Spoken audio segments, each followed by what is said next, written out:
मी इरफान कुरेशी समाजसेवक म्हणून समाजसेवक बोलतो. इरफान कुरेशी.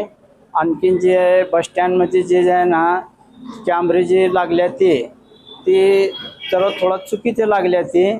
आणखीन खेड्यापाड्यांना जे पब्लिक येते चोऱ्या हान होत्या ते हे जे तर डिपार्टमेंट तर आहेच बघतेच आणि ती बाकीचे कर्मचारी आहे त्यांनी बी लक्ष ठेवावं. आणि साहेबांना आम्ही एक निवेदन दिलेलं आहे असं आहे की थोडं तिकडं लक्ष द्यावा आणि साहेबांना वेगळं लक्ष देऊन वेगळी पद्धतीनं कॅमेरे लावण्यात यावा अजून 2-4 आणि त्याच्यावर थोडंसं लक्ष राहावं. परवाशात चोऱ्या होत आहेत ते खेड्यापाड्याचे लेकरं बाळा येतात ते परवाच हे होत आहे ते होत आहे ते जरा थोडं त्यांच्यावर थोडा दुर्लक्ष द्यावा लक्ष द्यावं.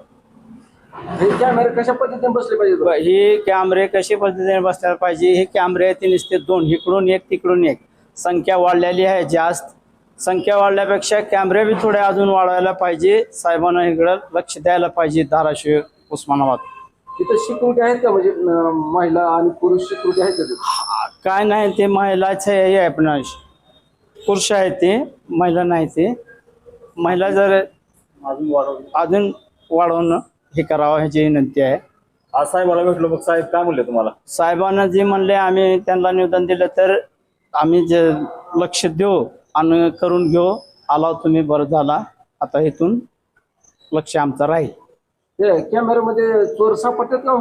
कॅमेऱ्यामध्ये कसं आहे डिम दिसतंय आणि त्यांना जर हे करून दाखवा म्हणलं तर तिथं जागेवर जर ते राहत नाही ते आणि दिसत नाही डिम आहे. 2 ठिकाण लावले इकडून एक लावला औरंगाबाद साईड करून तिकडून एक सोलापूर साईड करून 2च कॅमेरे आहेत. इकडला योग्य पद्धतीनं लावण्यात यावा आणि त्याचा इथं लक्ष राहावा.